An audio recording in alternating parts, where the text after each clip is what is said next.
Magandang araw mga katanso, andito na naman ako sa isang video na aking i-upload. Ito mga idol ay ang pagdeterminate at pagkakabit ditong breaker mga idol. Ito ay isang set na panel board.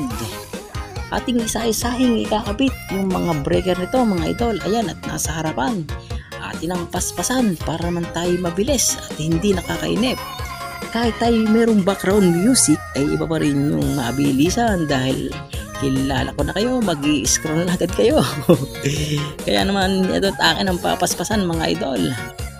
Ayan, ating himas-himasing mabuti yung mga kable niyan para naman maganda-gandang tingnan at malinis, hindi naman masakit sa mata. Ayan, at ating ipaspasan na sa paggagawa mga idol. Ito ay pag ganito na ang ating sitwasyon sa electrical mga idol ay isa lang ibig sabihin niyan, tayo ay patapos na. Inyong abangan mga idol sa susunod na video. Yan ay ating bubuhayin at tetestinginan natin yung mga ilaw na akin ang naikabit sa susunod na video na yun mga idol, dahil masyado nga haba at para naman tayo may upload sa susunod na vlog natin mga idol. Yan nakatanso at ako ay todo himas dito sa mga kable para naman ito ay magmukhang malinis. Kailangan yan ay naka tie, naka-harness ng maganda mga idol. At yan mga idol, meron akong mga tag dyan. Mayroong kulay pula sa tulo.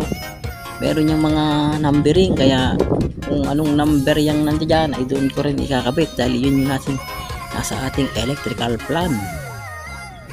Ayan, at todo na ang aking pagkakabit niyan mga idol. Medyo marami rin kaya medyo matagal-tagal itong i-terminate mga idol. Kasi kailangan nasa tamang posisyon yan. Amperes kung anong breaker number ay doon dapat na posisyon yung bawat pagkakapartner na kable. Tayo mga idol ay meron din yung grounding system.